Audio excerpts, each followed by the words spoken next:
기술주를 중심으로 뉴욕 증시의 주요 지수가 큰 폭의 하락세를 연출했습니다. 미국과 중국의 무역 협상 결과를 낙관하기 어렵다는 의견이 지배적인 데다 제롬 파월 연준 의장이 외교협회 연설에서 기대만큼 강한 금리 인하 의지를 보이지 않았다는 해석이 주가를 끌어내렸습니다.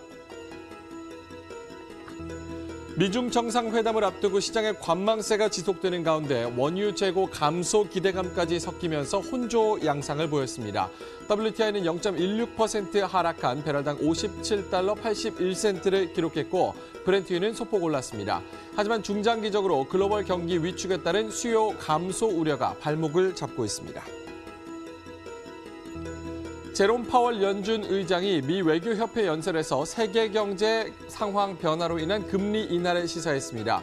하지만 정치권의 압박에 휘둘리지는 않을 것이며 지표에 따라 금리가 변동될 것을 다시 한번 강조한 것으로 시장의 기대를 충족시키지는 못했습니다.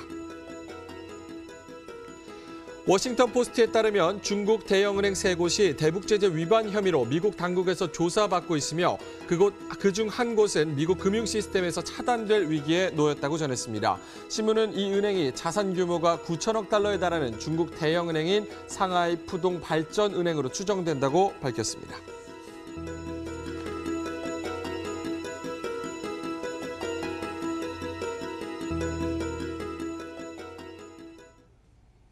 네, 시청자 여러분 안녕하십니까. 해외 시각을 생생하게 분석하고 또 생생하게 전해드리는 머니투데이 글로벌랩. 오늘도 수요일 생방송으로 힘차게 시작해봅니다.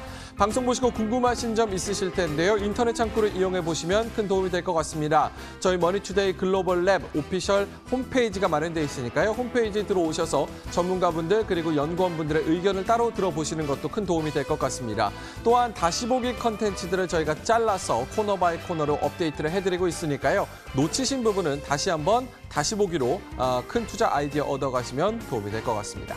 자, 뉴욕 증시 마감 상황부터 살펴보도록 하겠습니다. IT가 주도해서 3일 연속 또 하락을 하고 있습니다. 아무래도 증시는 지금 G20을 앞두고 관망 심리가 강한데 오늘 이런 관망 심리에서 파월 의장의 입에 주목을 하면서 아래쪽으로 방향을 잡았습니다. 일단 미국과 중국의 무역 협상에서 긍정적인 결과를 기대하기는 지금 어려운 그런 상황입니다. 아무래도 기대감이 일각에서는 형성되고 있지만 현실적으로 봤을 때 큰 타결은 어렵다라는 전문가들의 의견 나와 있는 그런 상황이고요. 제롬 파월 의장의 입에 집중했다 이렇게 말씀을 드렸는데 외교협회 연설이 있었습니다. 여기서 시장의 기대치를 충족시킬 만한 금리 인하 시그널이 나오지는 못했다 이런 평가가 나오고 있습니다. 일단은 좋은 얘기는 했습니다. 이 세계 경제가 앞으로 둔화될 것을 우려를 하고 있고 그 부분은 충분히 인지를 하고 있다 이렇게 평가를 내렸고요. 하지만 지표에 따라서 금리가 변동될 것이라는 그런 부분을 시사한 점 그리고 정치권의 압박에 휘둘리지는 않을 것이다라고 독립성을 다시 한번 강조한 점 어쨌든 간에 시장에 충족할 만한 충분한 비둘기파적인 메시지는 나오지 않은 것으로 판단이 되고 있습니다. 이로 인해서 시장은 일단은 매도세를 보였는데요.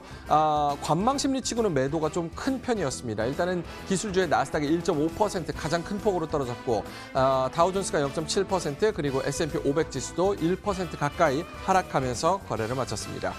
자, 이렇게 약세장에서도 특징주는 있었는데요. 함께 살펴보시죠. 먼저 첫 번째로는 3월 15일에 전해드렸던 나스닥 종목 중 하나 옥스브리지 리 홀딩스입니다. 미국 걸프만 지역의 이 허리케인이나 산불과 같은 이제 특정 재해에 대한 생명과 손해보험에 대한 재보험사입니다. 40% 넘게 상승했고요. 두 번째로는 젠파이어 테라피틱스입니다. 바이오 제약사인데요. 29%가량 올랐네요. 비알코올성 지방간 그리고 이상지질혈증 치료제를 개발하는 바이오 제약사입니다. 세 번째로는 뉴욕 증권거래소에 상장돼 있는 픽서스라는 회사인데요. 32% 아니네요. 26%가량 상승을 했습니다. 담배와 기타 이제 특수 상품의 구매, 가공, 판매 등을 관련한 회사인데요. 오늘 26%가량 오르면서 17달러 초반에 거래를 마쳤습니다. 자, 뉴욕 증시 전반적인 상황 알아봤고요. 개별적인 종목까지 들어봤습니다. 이제 전반적인 글로벌 시황 상황 알아볼 텐데요. 김민재 앵커가 기다리고 있습니다.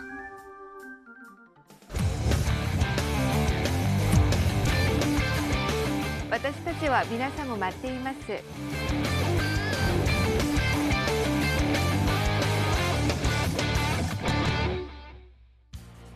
지금부터 시장 상황 저와 함께 점검해 보시겠습니다. 5월 달에는 고전했던 주식시장, 6월 들어서는 상당히 순항해 왔는데요. 오늘 새벽에는 제동이 걸렸습니다. 100% 맞다라고 확신했던 다음 달 금리 인하에 대한 기대감이 한풀 꺾였기 때문인데요. 가장 큰 폭의 하락을 기록했던 미국 주식시장부터 하나씩 더 알아보도록 하죠. 종가 먼저 미국 쪽 확인하겠습니다. 다우지수가 지난 5월 31일 이후로 가장 큰 폭의 하루 하락폭 기록했습니다. 179포인트 하락했고요. S&P 500지수도 역시 조정, 나스닥도 1.51%나 내렸습니다. 오늘 업종들 가운데 IT 업종의 하락폭이 가장 컸습니다. 이 S&P 500 안에서 업종별로 봤을 때 IT 업종의 하락폭 1% 넘게 집계가 되는데요. 마이크로소프트 필두로 해서 IT주에 대한 매도세가 오늘 강했다라는 점 일단 특징으로 알고 가시면 되겠습니다. 자, 큰 그림에서 움직인 재료들도 보겠습니다. 오전 짝에서는 약보합권에서 등락을 이어나가던 미국 주식시장이었습니다. 전반적으로 경제 지표는 좋지 않았습니다. 소비자 신뢰지수 6월분만 보더라도 시장 예상을 큰 폭으로 하회하는 것으로 나타났는데요. 그러나 오히려 금리 인하 촉발할 수 있다라고 나오면서 시장에는 큰 영향력 발휘하지 않고 잘 소화가 되는 모습이었습니다. 오늘 시장의 관건은 오후장이었습니다. 연준 인사들의 발언이 연이어서 나오면서 금리 인하 다음 달 어떻게 될 것인가 여기를 가늠해 볼 수 있는 코멘트들이 여러 나왔는데요. 일단 시장의 한 전문가는 오늘 원투 펀치를 맞은 것 같다라고 표현할 정도로 시장에는 실망감을 다소 좀 안겼습니다. 파월 장관 같은 경우는 단기적인 심리에 너무 과도하게 연준이 반응해서는 안 된다라고 이야기를 하면서 시장의 금리 인하 기대에 제동을 걸었습니다. 여기에다가 연준 인사들 가운데 가장 비둘기파적이라고 알려진 블러드 총재 같은 경우 한 번에 50베이시스 포인트를 인하하는 거, 그러니까 한 번에 두 번의 금리 인하 효과를 내는 것은 너무 과도하다라고 이야기를 하면서 이에 대한 기대도 꺾었습니다.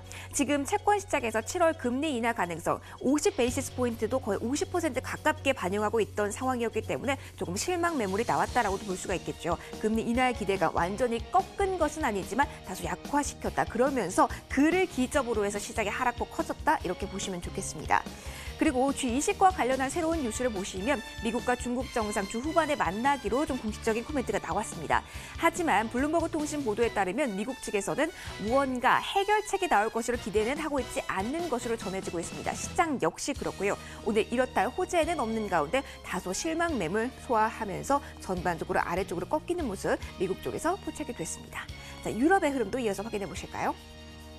보시는 것처럼 방향성 자체는 뚜렷하지 않았습니다. 앞서 보셨던 미국 파월 의장의 발언이 상당히 방향성을 주시를 했는데요. 이 유럽 주식시장과 같은 경우는 파월 의장의 발언 소화하기 전에 마감이 됐다는 부분 일단 체크해 주시고요. 범유럽 지수 0.32% 내렸고요. 독일, 프랑스 같은 경우 하락, 영국 증시 홀로 소폭이지만 상승권에서 거래 마감이 됐습니다. 일단 큰 이슈는 없었습니다. 그러나 경기 둔화에 대한 경계감은 계속 안고 가는 상황이라는 점 체크를 해보셔야 되는데요. 독일의 지표에 이어서 프랑스의 지표까지 부진하게 나왔습니다. 6월 프랑스 기업 신뢰지수와 같은 경우 2016년 11월 이후 가장 낮은 수준까지 내려오면서 계속해서 경고음을 울리고 있다는 점 보셔야겠고요. 전반적으로 금융주의 흐름 좀 약하게 나온 오늘 새벽이었습니다. 자, 이어서 아시아로 가보죠. 어제 등락 어떻게 나왔을까요? 전반적으로 약한 흐름이었습니다. 엔화 강세 이어지면서 일본 증시 하락폭 나왔습니다. 0.58%로 집계가 됐고요. 중국 상하이 종합지수도 꺾였습니다. 월요일장 같은 경우는 3,000선에서 안착하면서 6거래일 연속 계속해서 오르는 모습을 보였는데요. 화요일장에서는 일단 차익 실현 덜어내는 매물이 나왔습니다. 0.87% 내리면서 2,900선으로 좀 후퇴하는 모습이 어제장에서는 펼쳐졌습니다. 특히 이 안에서 어제는 금융섹터의 하락폭이 특히 더 크게 나타났는데요. 워싱턴 포스트 쪽에서 미국이 대북 제재를 어긴 중국 은행 3곳을 조사하고 있다라고 보도를 낸 영향이 컸습니다. 후속 보도를 통해서 그 해당 은행 3곳은 사실 무근이다라고 반박을 하긴 했지만 어쨌든 조금 더 지켜보셔야겠습니다. 해당 은행 비롯해서 전반적인 은행주도 어제는 3에서 4% 하락을 기록했고요. 전체 지수도 압박하는 모습이었습니다. 홍콩 항생지수, 대만까지 동반 하락세, 중화권과 일본 모두 하락권에서 어제 거래 마감이 됐네요. 동남아시아로 넘어가도록 하겠습니다. 태국 중앙은행의 오늘 움직임 주시해 보셔야겠습니다. 이 중앙은행 통화정책회의 앞두고 태국 중앙은행 어떻게 오늘 나올지 경계감도 있었지만 일단 살짝 오르면서 어제장 거래 마감이 됐습니다. 0.31% 올랐고요. 필리핀과 싱가포르 주식시장을 일단 하락으로 어제 방향을 트는 모습이었네요. 자, 주식시장 보셨습니다. 이제 외환시장으로 넘어가 보도록 할까요? 주요 6개 통화 대비 달러 가치를 나타낸 달러 인덱스 보도록 하겠습니다. 소폭 올랐지만 96달러 선 초반대에서 큰 변동 없는 모습 나타나고 있고요.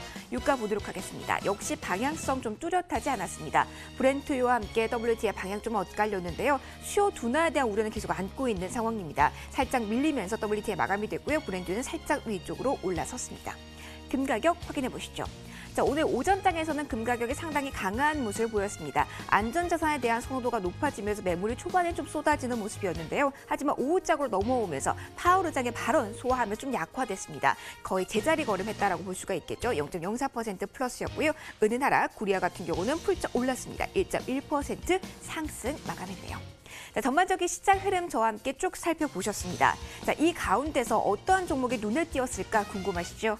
자, 종목에 대한 이야기로 넘어가 보도록 하겠습니다. 명민준 앵커와 이어서 함께 하시죠.